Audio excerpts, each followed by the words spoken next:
Hi everybody, it's Kim Wilson. I'm going to show you how to do a simple stamping direct to paper technique today on Lunchtime Live. So I'll get right to it. We have a challenge every month in Stampin' Up, and it's called Simple Stamping, where we just do something really easy. And our challenge this month is to make a project with just paper, ink, stamps, and then we can add a little bit of designer series paper. So that's the challenge. And I also have a challenge in another group to use the direct to paper technique. So I'm going to combine those two challenges today and show you how I made this cool card with that technique. So let me get started here. I'm going to use just a piece of basic white cardstock, and I've been using the basic white for a while now, and it seems to be pretty comparable to the old Whisper White, so I'm fairly happy with it. Now the direct to paper technique is you can use any ink pads. Your big ink pads will work, but it's really easy to use the little Stampin' Spots. So if you have a bunch of spots left from your paper pumpkin kits, these are perfect to use, and that's what these are from. So I grabbed a few that I thought would make kind of a nice scenery. So I have some greens, blues, and reds and oranges. So I'm sort of going to go from bottom to top and just lay these across on my paper. So we'll start with just jade, and you're just going to swoosh it across, and you can leave it like that if you want, or you can do it a lot of times. My just jade is not very inky, so it's not laying down a ton of ink, but it'll just kind of all blend in together. Next I've got Bermuda Bay here, and that's a little more inky, so we can just kind of swirl that around a little bit.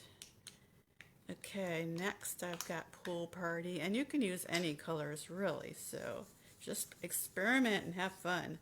So lay that across, and now I've got some nice blues there, and now I'm going to go into some of my reds and oranges. So we'll start with Poppy Parade, and my poppy ink spot is nice and juicy, so I'm going to add a bunch of that color down. Let's do even more of that one, because it's in good shape there. Alright, and next I've got Terracotta Tile. So just add a little bit of that one. Alright, and then we'll top it off with Flirty Flamingo.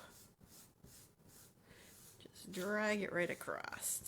And you can see the edges are getting nice and defined as well, so that just makes a little fun addition.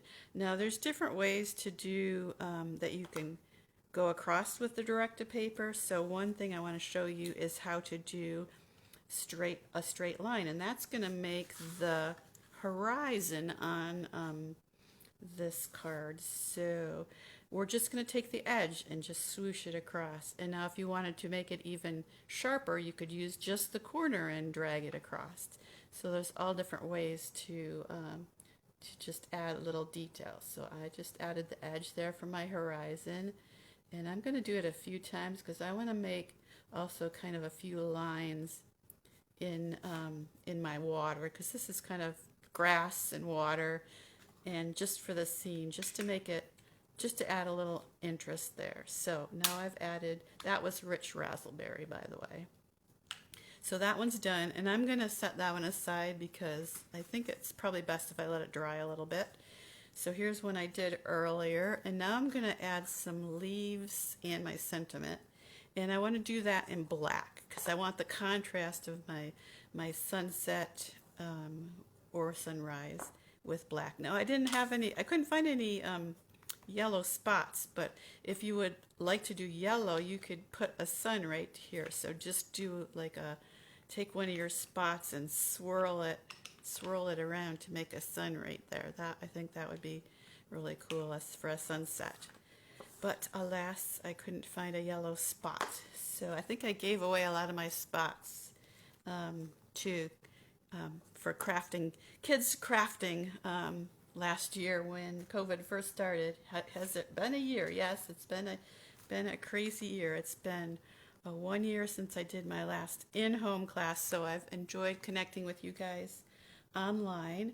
So, next step, I dug out my vine design set, which I hadn't used yet, so I got that put together, and it's got this really nice solid vine here with leaves. So that's what I used for my my scenery of my leaves. So we're going to ink that up with Memento Black.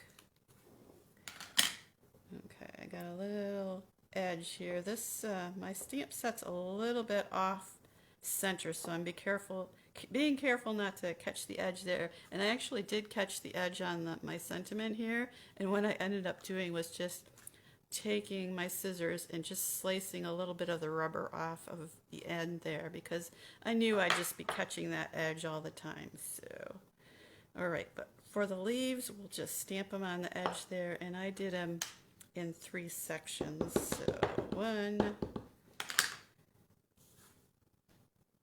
one on the side here, and then I'm going to wipe off that excess black. I think I'm going to have to trim this stamp too. All right, then let's do a little bit higher on that side, just to give it a little interest. I like that. So then we're going to do the sentiment. So thinking of you, and this stamp set has a lot of nice sentiments. So happy birthday, congratulations, hello, thank you. But I wanted one that kind of went quite a bit across the page. So we'll do thinking of you. And then for this challenge, we were allowed to use a little bit of designer paper. So I grabbed my butterfly bijou, and I had cut out some of these butterflies, and there it is. I showed you last time how to curl the wings, so you can either curl them down like this and kind of make them sculpted, and then glue the center down and dimensionals under the wings, or you can kind of just curl them up like this and give it a little bit of dimension. And there is my card front, and I just glued that onto a terracotta tile card base, and this is a color that's retiring very, very soon. So if that's a color you think you want to have in your collection, I would grab the ink pad, re-inker, and cardstock soon, because this will be announced probably in about 2 weeks, the retired list, or less than 2 weeks, probably about a week and a half, the 24th, whenever that is. So on the 24th, we'll know everything retiring, but we do know that the old in colors are retiring, so we already know that. So you might want to grab those before they end up on the official list. So there you go with the direct-to-paper technique and a simple stamping card.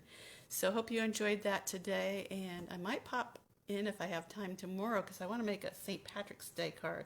I have it in my head, a card I want to try. I've got some green sequins here, and I want to do a shaker card. And I just discovered that, well, I just remembered that A Wish for Everything has a St. Patrick's Day die and St. Patrick's Day stamps, so that's another good one. And this one is kind of cool too. Oval Occasions has So Lucky to Know You. There's a little 4-leaf clover there, and there's also some bunnies for maybe on Easter cards. So I guess tomorrow I'll be having fun doing some more stamping. So I hope you enjoyed this technique. Happy weekend, everybody, and happy crafting.